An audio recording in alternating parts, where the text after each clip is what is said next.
Back again. So, who is Jesus? Who do you guys think Jesus is? Well, Jesus isn't a who, though publicly portrayed as a who. Jesus is a what, pretty much. What is Jesus? Jesus is the acted fulfillment of one who comes to the complete realization that he is God.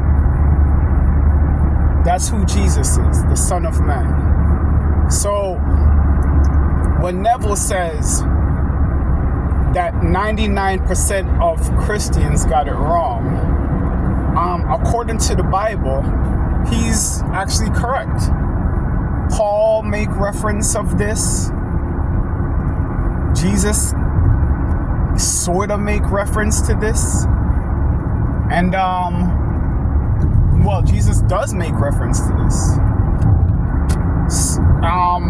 Paul says that he doesn't look at Jesus from the human point of view anymore. Once he did, but after experiencing what Neville Goddard called the promise, in which God reveals himself in you, as you, then you are forced not to see any type of biblical references as to persons anymore. So what Jesus is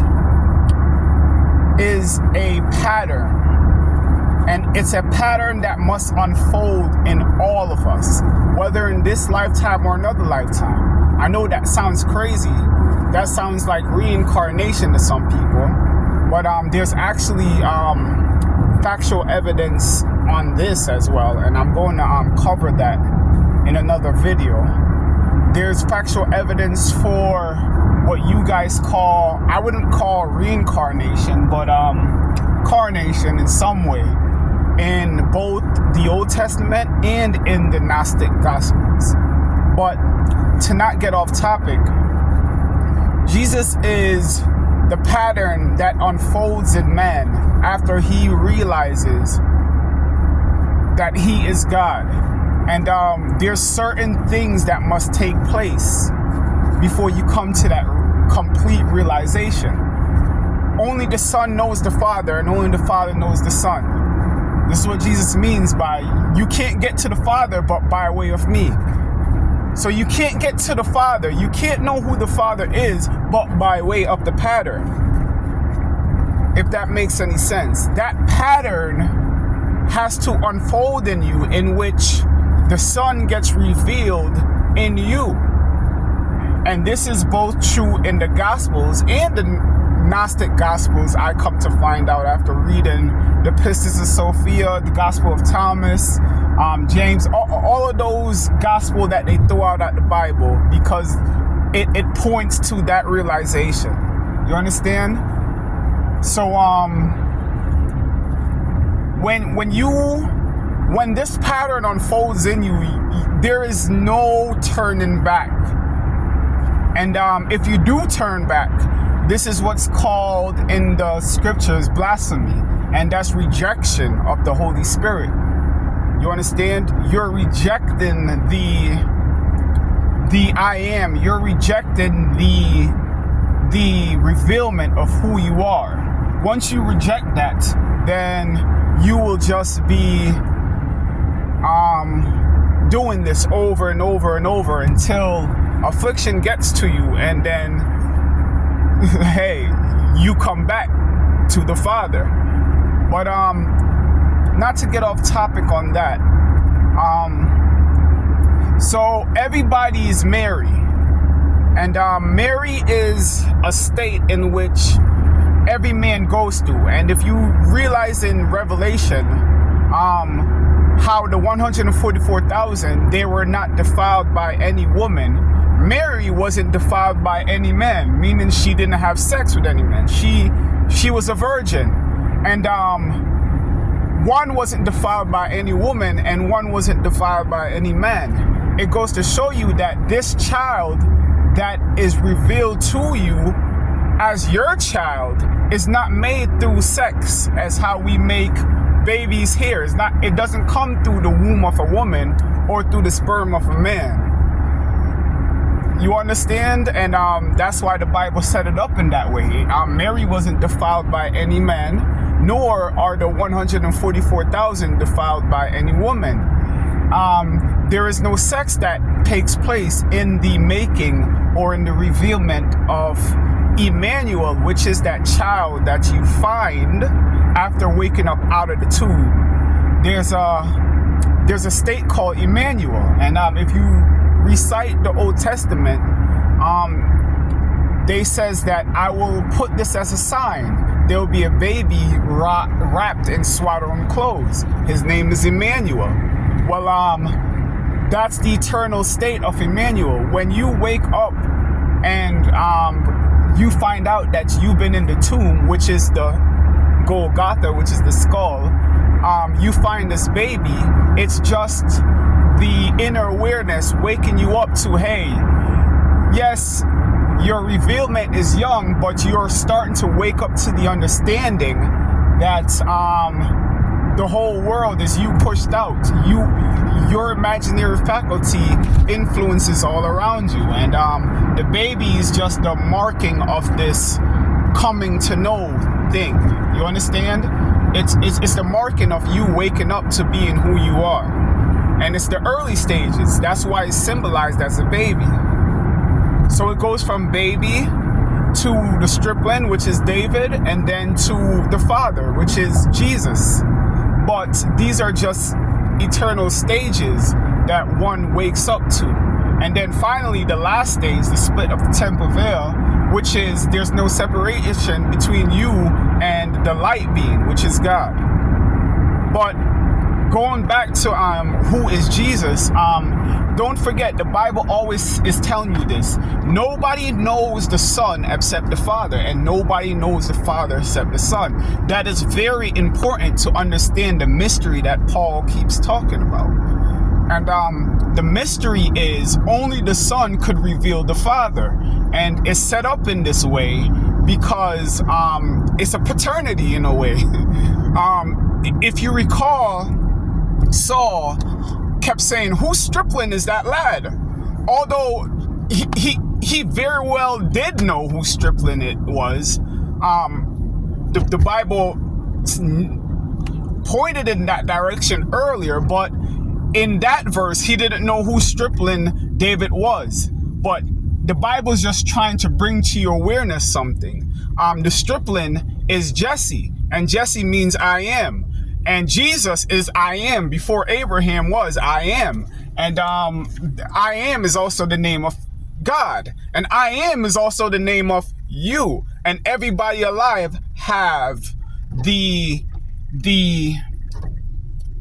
everybody alive have the name I am, or is subjected to that name, or is universal to that name. I am. Even if you're a woman, if you're a male or a female, once you're a conscious being, you are an I am, and you could say I. Once you say that, you're saying the name of the Lord. Now, the thing is, the Lord is sleeping. And if you read throughout the Psalms, awake, awake, O sleeper, why do you sleep? It's such a mystery in a way, and it's scattered all throughout the Bible. But when it's saying awake, O Lord, it's you that's sleeping, and you're dreaming of yourself right now. And it's kind of weird, but once you get the mystery of the Bible, all of this stuff start making sense. But back to Jesus. So Jesus, he is a exact creation or replication of what happens when man wakes up to knowing this mystery that he is one with the Father. You walk around this world seeing things different, acting different, and you explain yourself to people and they say that you have a devil, you have a demon, you are blasphemy, you're blasphematization. I don't know, made up a new word. But These are things that are supposed to happen, and it very much well happened. How the hell can you be God when I know who your parents are? When I know who your sister is? When I know who your brother is? Remember, this is what the Bible means by a prophet is not respected in his hometown. You who wakes up to the prophecy of being God, you're not gonna, you can't say that to the people that knows you. They're gonna look at you like you're crazy. I know your mom, I know your dad. How the fuck can you be God? It's the same thing they asked Jesus. How the hell are you the son of the father of David when David was years ago? You understand? They don't understand the divine the divine lineage. It's not historical lineage or I would say lineage on this earth. There's a divine lineage that everybody's connected to, but it takes a waking up to that lineage to understand that it goes from Jesus, it goes from you, Jesus, all the way down to Abraham, all the way down to God, which is the I am. In the beginning was the Word, and the Word was with God, and the Word was God. In the beginning was I, and I was with God, and I was God. That I is the Word. That I is God. And everybody is an I. Everybody has a right to that name. I am. I, whatever. You understand? We're all human beings. We could say I. That is God. So, it's going to be a shock to people when they find out the Bible mystery, when they get revealed in them in a way that, how can I, a human being, be God? And if you remember, there's some Bible verses that actually points to this. Let this mind be in you, which do not consider robbery to be equal with God. And that's Jesus telling you that. Jesus has always been trying to wake us up to being gods.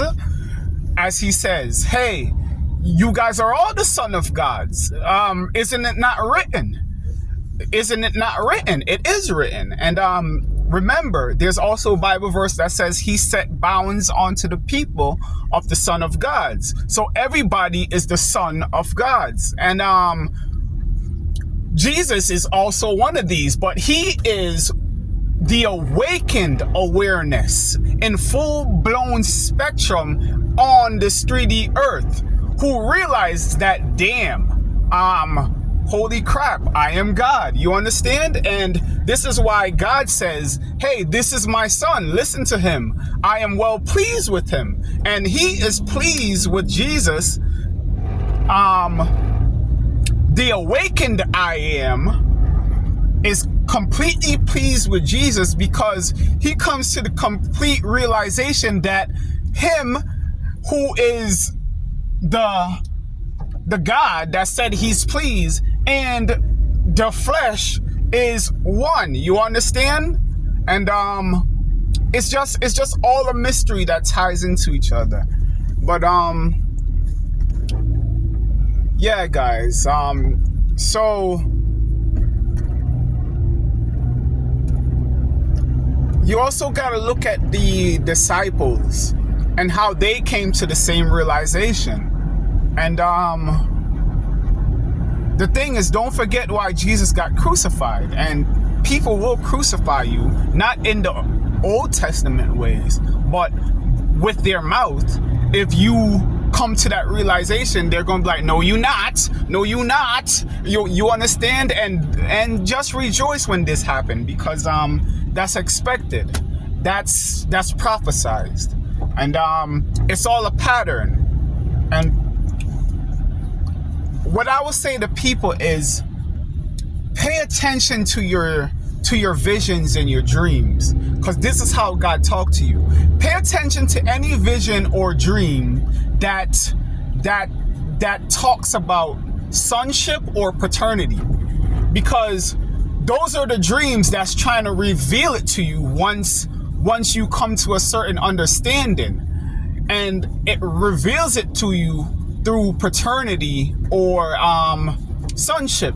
And you are to pay attention to any dreams that say, hey, this is your son or this is your daughter, because it might be a symbolic representation of the son being revealed in you. Not daughter. It will always be revealed as a son. And it's done this way not to exclude feminine or woman. Every woman will be that father as well, but it's done this way to make the symbolic correspondence the same thing.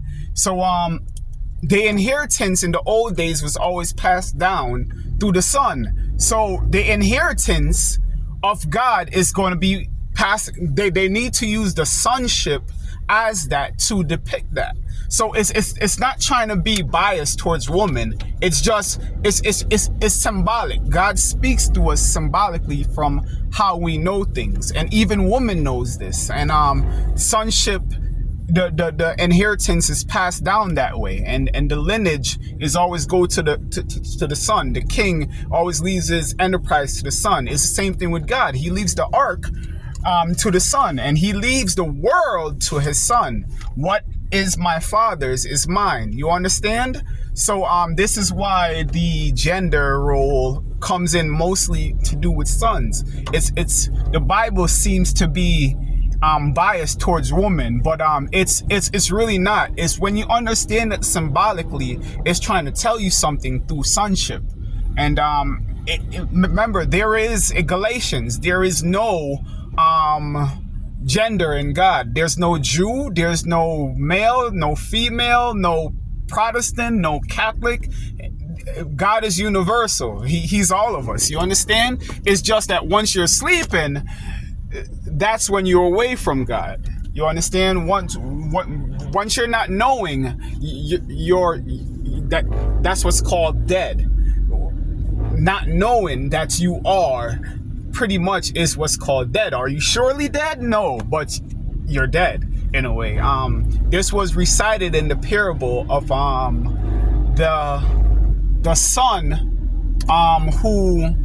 who stayed home while one went out and experienced the world and came back to the father. And then he was like, hey, you were lost, you were dead, but now you're found and you are alive. That's the father saying that. Remember, the father, whenever the Bible is saying father and stuff, it's alluding to God. And when you're, because he was out there and lost and came back to the father, which all of us are lost right now, but when we wake up to the realization that we are the father, then we're found. And that's the symbology of that parable. But never mind that. So yeah, Jesus is put it like this. Jesus is Paul. All right, Paul is also a pattern, but Jesus is the perfect pattern. He's the spotless pattern. Paul is like a spotted pattern, but it still does the job. You understand? But Jesus is like the perfect pattern. It goes to show you what happens when you realize that you are him, and all the miracles that you could perform, and how you act, and how you are strong in your conviction of your powers and stuff like that. And the Bible needed to make a character to personify that. And we are to read it as such and not read it as historical. It's not historical. It's all psychological. It's all a pattern. Be perfect as the Father is perfect. It's talking about replication. It's talking about following.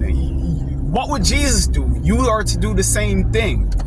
How would Jesus look at the world? You are to do the same thing. You understand? These are patterns that we should follow, not patterns that we should worship, because we are God worshiping in patterns. No, we are him. you understand, we don't worship nothing. You understand, we are the being. And that's the thing. Once you start worshiping these things, that's what's considered idolizations. You are displeasing God. You are fornicating, because you are the power, worshiping things that are lower than you. And it's just a little summary of who is Jesus. You understand? So remember that. Who is Jesus? Jesus is an aligned man. Is a spiritually aligned man, knowing who he is, knowing that he and God are one. That is Jesus. It's a pattern. It's a title. It's a title given to anybody that comes to the complete realization that you and God are one. That is Jesus. So everybody's going to be Jesus in one point or not, in this lifetime or not, if you get it. Jesus is just a title given to anybody that comes to the full realization that they and God are one. And it's the easiest thing in the world, but we make it so difficult. We make it the most difficult thing in the world to come to that realization because of how we've been programmed, what we've been taught as young, growing up, what has been burnt into our minds. This is what Neville Goddard means by Christianity always have to be rescued from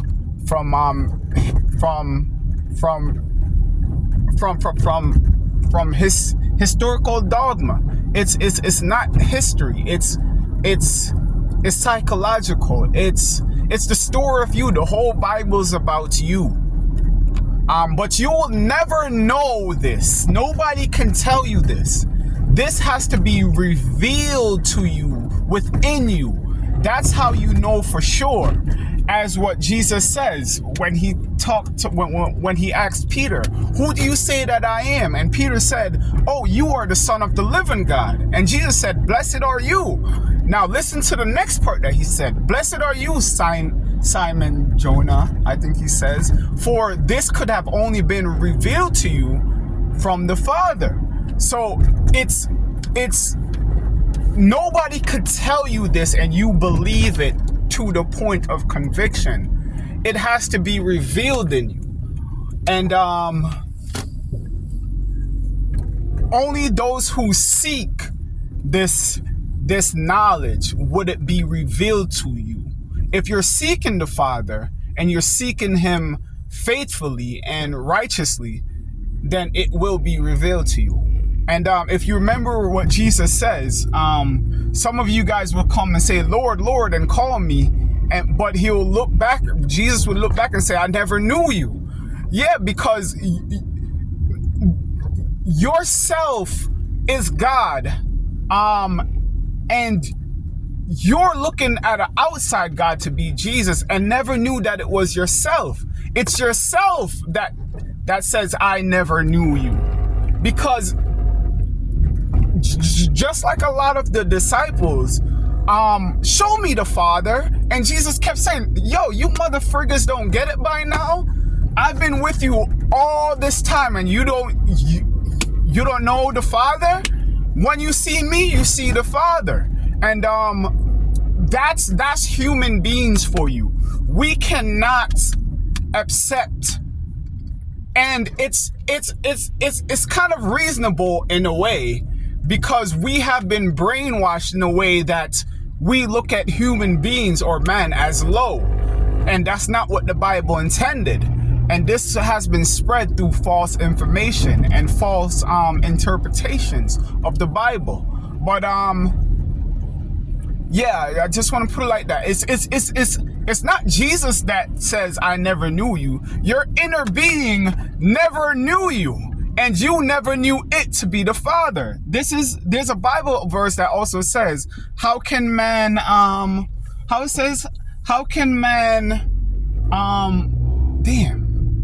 how could man believe if he never heard, or the word has never been preached? Or how can man believe what he never knew? Or something like, I don't know. I gotta get that Bible verse for real. That's a good Bible verse for this topic. But anyways, Jesus is you. Not you now. Not you now. Because the Spirit hasn't told you yet. But if you keep searching in that direction, trust me, it will happen. It has to happen because Scripture cannot be broken. You seek and you will find. You understand? So, yeah.